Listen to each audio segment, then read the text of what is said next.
તો જૂનાગઢ મહાનગરપાલિકા દ્વારા પ્રી મોન્સૂનની કામગીરીની સમીક્ષા માટે રજૂઆત કરવામાં આવી। તો પ્રી મોન્સૂન બેઠક બોલાવવા વિરોધ પક્ષ દ્વારા કમિશનર અને મેયરને રજૂઆત કરવામાં આવી।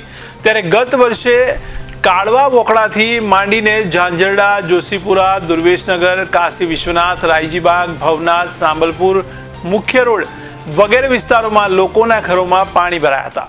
ત્યારે પ્રી મોન્સૂન કામગીરીમાં મહાનગરપાલિકા દ્વારા શહેરની ગટરોની સફાઈ કરવામાં આવી નથી। ત્યારે ઘણા વિસ્તારોમાં પાઇપો પણ બ્લોક હાલતમાં છે। ત્યારે વરસાદ થતાં લોકોના ઘરોમાં ગટરનું પાણી ફરી વળશે। તો શહેરમાં મોટાભાગના વિસ્તારોમાં ભૂગર્ભ ગટર અને પાણીની પાઇપલાઇન તેમજ ગેસ પાઇપલાઇન વગેરે ખોદાણના કામોના લીધે મોટાભાગના રસ્તાઓ બિસ્માર બન્યા છે।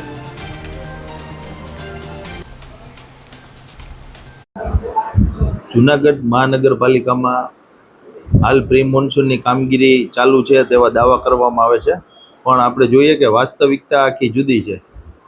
પ્રી મોન્સૂનની કામગીરીમાં મહાનગરપાલિકા દર વર્ષે માત્ર ખાલી ઓકળાઓમાં 1-2 મશીનો મૂકી અને જેવી તેવી સફાઈ કરી અને સંતોષ માની અને પ્રી મોન્સૂનની કામગીરી થઈ ગઈ તેવું કહેવામાં આવે છે। પરંતુ આપણે જોઈએ કે છેલ્લા વર્ષોમાં ક્લાઇમેટ ચેન્જ થતાં ખૂબ જ વરસાદ જૂનાગઢમાં વધુ પડી રહ્યો છે। એને લીધે આપણે જોઈએ કે કાળવાના ઓકળામાં જે પૂર આવ્યું હતું અને શહેરના જે અન્ય ઓકળાઓ છે તેમાં પણ મોટી માત્રામાં પાણીનો પ્રવાહ વધ્યો હતો। તેને લીધે નીચાણવાળા જે વિસ્તારો હતા એમાં લોકોના ઘરોમાં પાણી ઘૂસી ગયેલા હતા અને ખૂબ જ જાનમાલની નુકસાની થઈ હતી।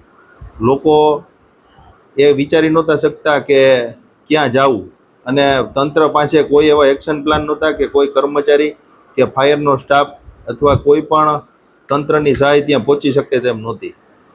આ તમામ જે કામગીરી હતી જો એના ઉપરથી ખબર પડે છે કે દર વખતે મહાનગરપાલિકા માત્ર પ્રી મોન્સૂનની કામગીરીના ખોટા પોકળ દાવાઓ કરે છે। આપણે જોઈએ કે શાસક પક્ષ હજી સુધી કોઈ પણ એક્શનમાં નથી અને કમિશનરશ્રી પણ કોઈ પણ એક્શનમાં નથી।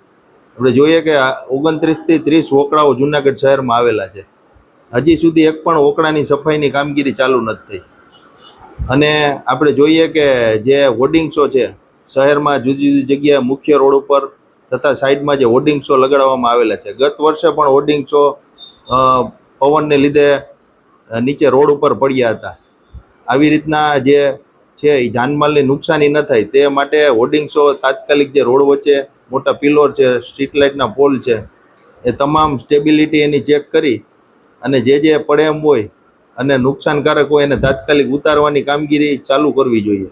ત્યારબાદ આપણે જોઈએ કે જે વૃક્ષો છે, વૃક્ષોને મુખ્ય રોડ ઉપર મોટા મોટા વૃક્ષો છે એની ડાળીઓ જે વીજ વાયરો સાથે જોડાયેલી હોય એ તમામ ડાળીઓને દૂર કરવી જોઈએ ને વીજ વાયરો જે ખુલ્લા છે એની પણ જીઈબીમાં જાણ કરી અને તમામ જગ્યાએ એનું વ્યવસ્થિત વાયરિંગ છે એની સુરક્ષા વ્યવસ્થિત કરવી જોઈએ જેથી કરી કોઈ અકસ્માત ન થાય।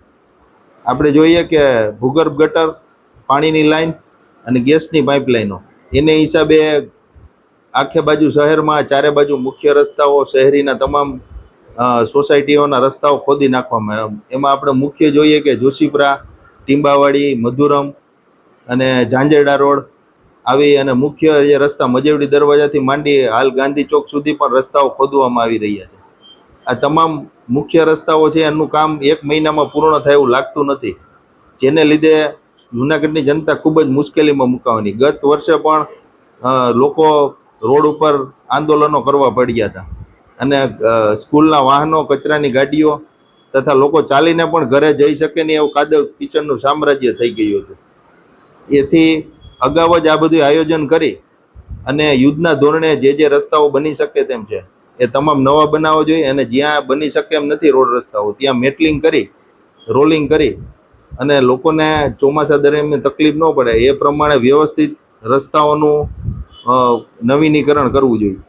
તથા 1 થી 15 વોર્ડમાં જે વોર્ડ ઓફિસો છે એ વોર્ડ ઓફિસોમાં વ્યવસ્થિત જે ચોમાસું છે એ ચોમાસા દરમિયાન જ્યારે ભારે વરસાદ હોય ત્યાં તમામ સ્ટાફની હાજરી જરૂરી છે। ગટર ભરાય અથવા કોઈ પણ જગ્યાએ કોઈ દિવાલ પડે અથવા કોઈ જાનહાની થાય અથવા કોઈ પણ જગ્યાએ પાણી ભરાઈ ગયું હોય તો તાત્કાલિક એનો નિકાલ થઈ શકે તે રીતે મશીનરી, ફાયર, એમ્બ્યુલન્સ એમ જૂનાગઢમાં અલગ અલગ વિસ્તારોમાં તૈનાત રાખવા જોઈએ જેથી કરી અને ચોમાસા દરમિયાન લોકોને તાત્કાલિક સગવડતા મળે. અને એક બીજું એક છે કે જે 60 કોર્પોરેટર છે, જે જુનાગઢની જનતાએ જેને ચૂંટ્યા છે, એ તમામને એક વોટ્સએપ ગ્રુપ બનાવી પ્રી મોન્સૂનની એક અધિકારીની નિમણૂક કરી અને એની ફરિયાદ પ્રી મોન્સૂનને લગત જે તાત્કાલિક નિકાલ થાય એવો એક એક્શન પ્લાન રૂપે જે પણ ફરિયાદ આવે એનો નિકાલ થાય એ રીતનું એક ગ્રુપ બનાવવાની પણ આ પ્રી મોન્સૂન કામગીરીમાં ખાસ જરૂરિયાત છે.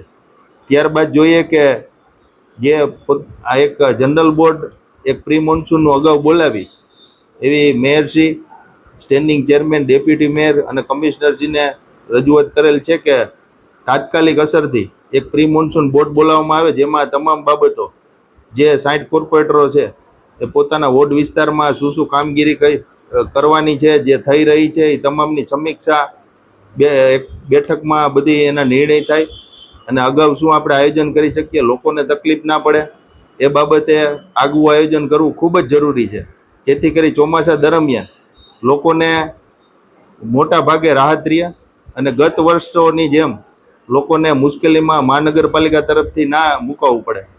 અને હાલ આપણે જોઈએ છે કે કોઈ પણ પ્રકારની કામગીરી મનપા તંત્ર પ્રી મોન્સૂન બાબતે કરી નથી રહી. ચારે બાજુ હજી ખોદકામ ચાલુ છે, આયોજન વગરનું કામ ચાલે છે, કોઈ એન્જિનિયરો માથે નથી અને હજી સુધી કેટલા રોડ બનાવવા, કેટલા તોડવા અને કેટલા પાછા રિપેરિંગ કરવા એ પણ કોઈ આયોજન નથી.